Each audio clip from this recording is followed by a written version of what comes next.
we're going to go ahead and look at Ireland, who were the third placed Finnish team by a whisker over Scotland. Do you know, if you'd offered me that after 2 weeks and no wins, I'd definitely take it. Would you have taken it pre-tournament? No. I had my Ireland Grand Slam on my forecast. No, the Grand Slam did not come to pass, as it often doesn't. I predict it every year, but it doesn't tend to work out that way. But sometimes once or twice in 60 years. Indeed. You come up with a winner there. But I mean, Ireland, it's a funny one looking back on them. They started on a negative. They started, obviously, coming into the tournament, they were on a negative ebb. I think they had that win against Scotland in the Nations Cup, but they had a bad Nations Cup. They did, and they'd obviously that loss to France just in advance of it. So they wouldn't have been, there wouldn't have been too much confidence around the team. Then they go 0-2. It was coupled with Munster losing and Leinster losing badly in Europe as well around the same time. There was very little optimism in terms of rugby going on in Ireland. Just speaking as two Irish lads as well, people were kind of sick of it, checked out, dialed out, weren't coming into the tournament with too much by way of optimism. No, but then they go 0-2 and their offence still looks clunky, and then they do turn it around. Obviously they beat Italy, that's fine, everyone does that, but they do it in a decent way. And then obviously they have the game against Scotland where they put on their usual show, but the same questions linger about both the offence and the defence, because they dominate up front and only win the game by 3 points. And so there's question marks coming into the last weekend, but then for them to put it all together and paint like a very positive Irish picture in terms of how this team can play. We strike off line out, we move the ball over many phases, we change the point of contact, we use the handling and the footballing ability of our back row forwards and even our tight five to move ourselves around the field and just change the point of contact in tight areas. We run onto the ball, we're very difficult to deal with, and then we find tries that way and wear you down. I thought they painted a pretty convincing picture of what the team could be. That's exactly what all Irish fans were looking for as well. There was a rudderlessness and a directionlessness to certainly the opening stanza of the tournament from them, just the showings and the defeats. Considering it was bizarre, just considering how the supremacy of the pack were by far the best pack in the tournament on balance this year, and which is a great thing. It's a great testament. It's definitely much better. Paul O'Connell's fingerprints all over that, because so harking back to that All Nations Cup and even the year prior and even going into the World Cup, Ireland, where once the line out and the line out maul were a massive strength, and you think back to that Paul O'Connell led team, and it was like, I think 60+% of their scores were generated by line out ball, and a lot of the mauls as well in that era, and that's like, it was a pretty much a massive part, a foundational part of how Ireland go about building an offence. They didn't really have that for a period of a couple of years. They were kind of chopping and changing locks once Devon Toner was kind of out of the mix in terms of the World Cup. Their line out was rocky, and there were a few showings both against Alan Wynne-Jones and against Itoje that would have like really put the muckers on all of the Irish pack, because the line out was just misfiring and being dominated. It was generally quite directionless, and both line out ball, but also just generally in terms of what they were being asked to do. There was a bludgeoning element to what Ireland did at their best. And you felt this year there was a lot more direction with Paul O'Connell's management, even in terms of how they carried in the offence. A bit more footwork, a bit more dynamism on it. And good support play at the best of times. They were coming onto the ball with more pace, and then they did, you can't argue, they won every pack battle. Like, they did win the pack battle against Wales. They were punished for being less clinical. The reason they were still in it, they had 14 men for large periods, and Wales could have been out of sight, but for the fact that the pack were that mighty. And I mean, if Billy Burns kicks the ball in correctly and gets the line out, I remember that storyline from earlier on too. Well, if that ball goes out into touch, do you bet against the Irish maul taking a try there? I don't know. Maybe not. The line out's been great, and the Irish forward pack has been great. Doesn't matter, boys. He kicked it dead. No, indeed. And there's no complaints. I don't think Ireland can seriously say they deserved to be considered in among the top teams. I think the France game more than any proved that. And their offence wasn't firing, and it was hurting them, and then their defence was also shipping some soft tries early doors as well. But the forward pack beat the French, beat everyone's scrum pretty much heads up. About Scotland got one or two plays off, but by the end they were winning that battle. Yeah. And they won the battle of the contact area. They won the battle in the line out against just about everybody. So from a forward pack point of view, and that's just a phenomenal base to have as any team. Yeah. They've got some fabulous athletes and a very good direction and seemingly a great depth coach as well. Yeah. There are guys being deprived, like you saw guys like Rhys Ruddock showing in the final last week, reminding you it's like, oh yeah, there's a bloody good, probably test level player who wasn't getting a look in Six Nations too. So there's a lot to love about the Ireland pack. And then married that with the fact that they did salvage a 3-2 record, which, considering you go 0-2 for the first time in however many years, to manage to scrap it back to a winning record and end on their best showing of the tournament against the old enemy England as well. Suddenly Irish rugby, despite being third and there's no trophy for it, Irish rugby's definitely got a bit more kind of air in its balloon in terms of just people's attitudes to it and just the fans, and then the team's confidence as well, because finally they have some on-pitch evidence of, as you say, what this team can be about. Totally, and little adjustments. Like, they still need to keep the pace of the game quick. They can't allow themselves to become slow and bludgeoning, because then there is scope for them to kind of get beaten up in the forward pack by good physical teams like England, sometimes getting off the line and bullying or in South that way. You know, we have South Africa in mind in 2 years' time. There's no sense coming in to that tournament being like a South African model team that are all forwards and no kind of substance just go in the back. like, hey box, we're going to beat you up front. It's a recipe for terrible disaster. Terrible call. So they do need, like, I think a lot of the defensive questions have been answered by Henshaw defending in that channel. Just need a bit more pace off the line. Early doors out wide, they were very, very passive, and they shipped tries really poorly and isolated their wingers a lot. I know James Lowe is getting a lot of stick for being isolated, for missing tackles, but like, he was left in terrible positions by just a rudderless, narrow defence. And then Henshaw comes into the channel, and I know he's like a man possessed in terms of form at the moment, and you can't expect that to continue forever, but just reading the game sharply, a sharp, aggressive defender from 13 is a better is tackler an than important Ringrose part as well. of a functioning defence, and he definitely brought that. And then from an offensive point of view, working the back rowers wide it definitely helps the multi-phase, and definitely helps distribution. Towards the end, they finally found a number 8 who can play ball by the very, very end, and it looked much more balanced for it. You had Tyg Byrne operating in the wide channels and a Jack Conan a little bit further out, and Furlong in there with them as well. Just all forwards who can pass. Forwards. Kelleher's dynamic showings over the last few weeks have been great, and wasn't even getting the start. He was coming off the bench for them, and it's like there's a lot of good impact, a lot of dynamism, and they're trusting that their forwards can play a bit of ball in their system.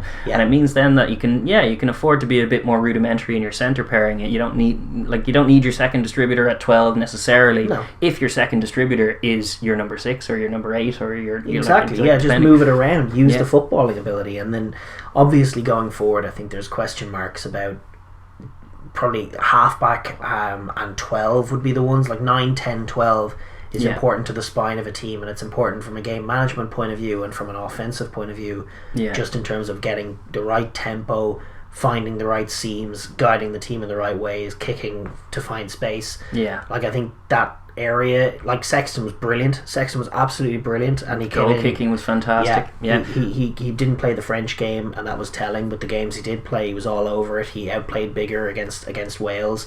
I thought he was fabulous.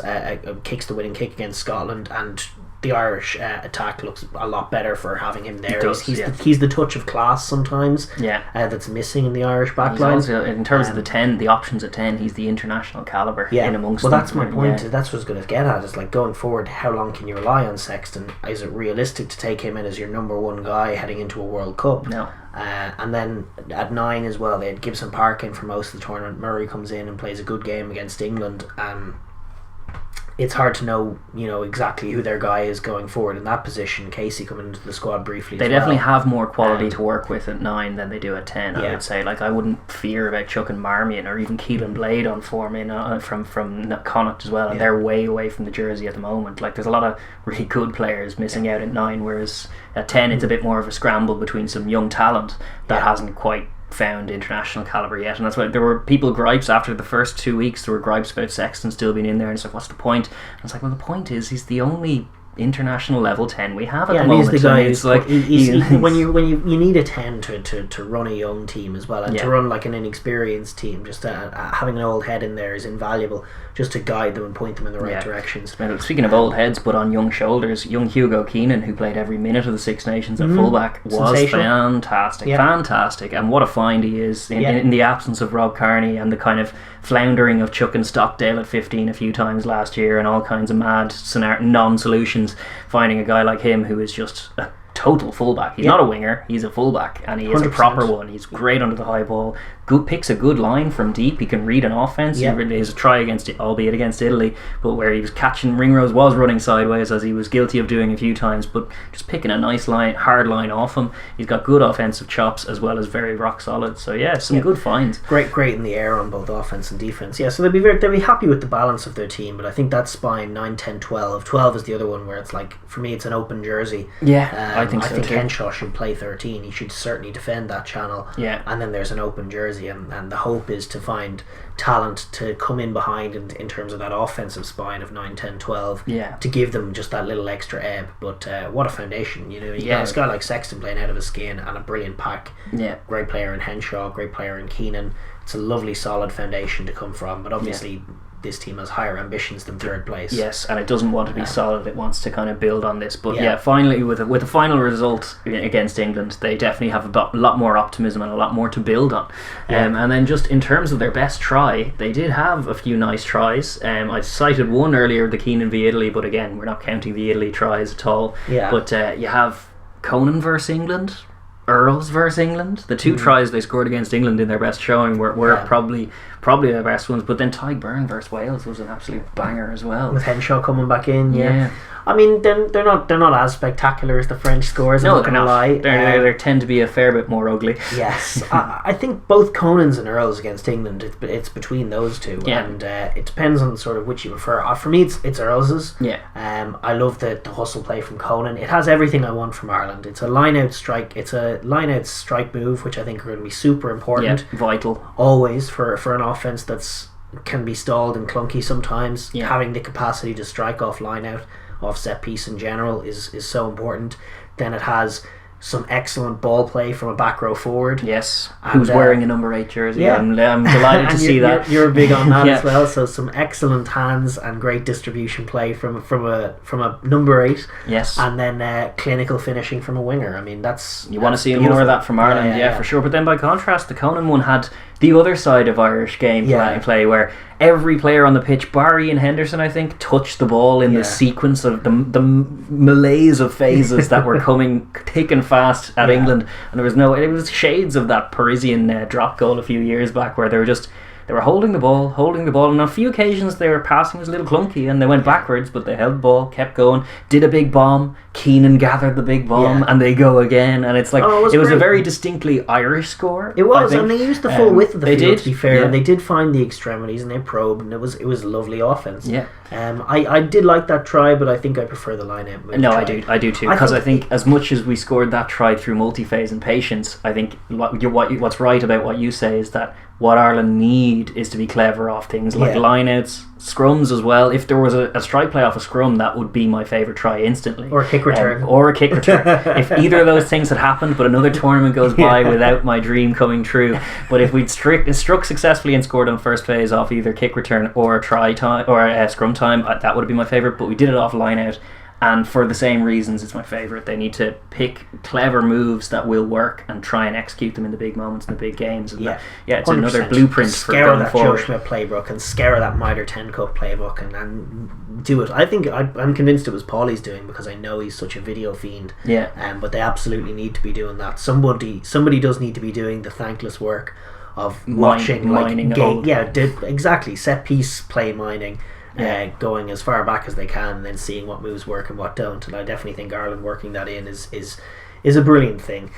So Earls against England for me. I think if Earls is disallowed try had Yeah. counted, that Then- might have pipped it, because Yeah. I loved that was like an example of better multi-phase. Yeah. Because there was actually the way they initially cut the line was with like a bit of deception, where they had a forward pod of a few runners, including Tyg Furlong, Yeah. running at space, and then I think Wilson buys into Furlong, and then Henderson leaps Trots through. Yeah. And then they move the ball wide, and it's a lovely finish from the winger as well, and great from Sexton. That might have been the one, But it didn't stand unfortunately because there was a Henderson little knocked it knock. on. It was a Healy, I thought. It was a little knock Oh on yeah, earlier. yeah. Well, A little Henderson juggle. fumbles it, and then it kind of bounces off Yeah. Healy's hand, and then hence it's a knock on. Yeah. So yeah, that one kind of sucked, but it sucked to see it chalked off. But Earls' one that did stand was still a beauty. Yeah, definitely right to pick one of the England ones though, as it was their best showing of the tournament. And then just in terms of their best player of the tournament, well, what do you reckon? They have two people up for Player of the Year in terms of the Yeah. official nominees. You have Tyg Byrne and Robbie Henshaw for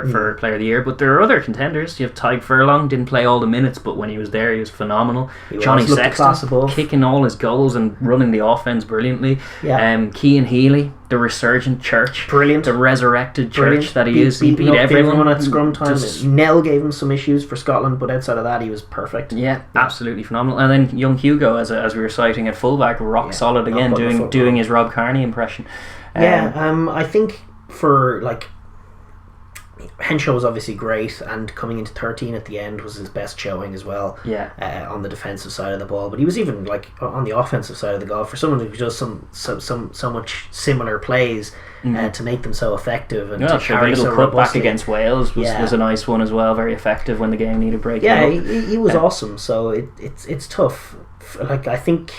Like Tyg Furlong obviously is just magic and probably Ireland's best player. Like if we're being honest, he is Ireland's best player. Yeah. But player of the tournament, I guess, is a distinction with difference. And on that point, I think you have to give it to Tyg Byrne. I do too. Yeah. The man was everywhere. Playmaking. Playmaking. Just The little wrap up he did on a Toji from the high ball to create that maul. That's just delicious against one of the best players ever to play the game.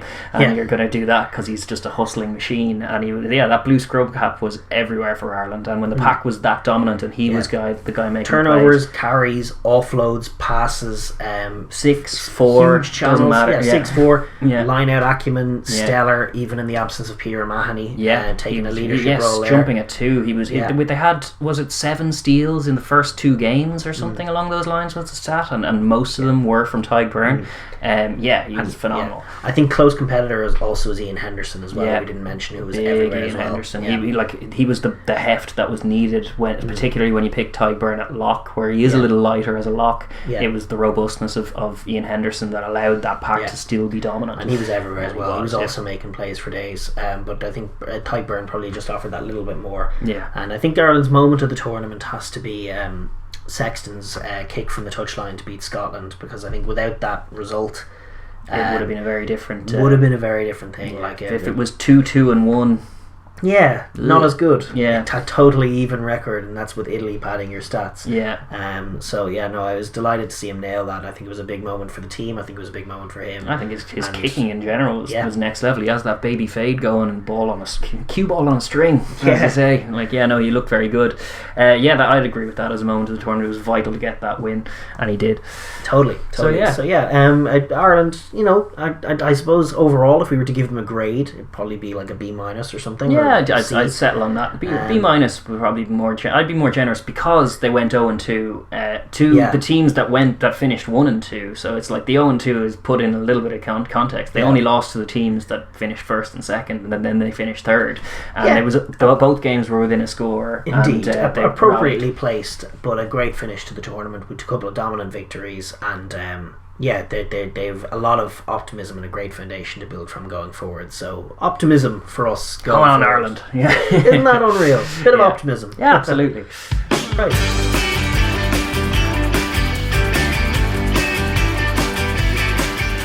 Thank you for watching the Overlap Rugby podcast. If you enjoyed that video, please be sure to like and share with your friends. And if you'd like to hear more of what we have to say, please be sure to subscribe and click that bell so you get notified when we upload our videos. And please join the comment section as well. We like to get a fun conversation going here.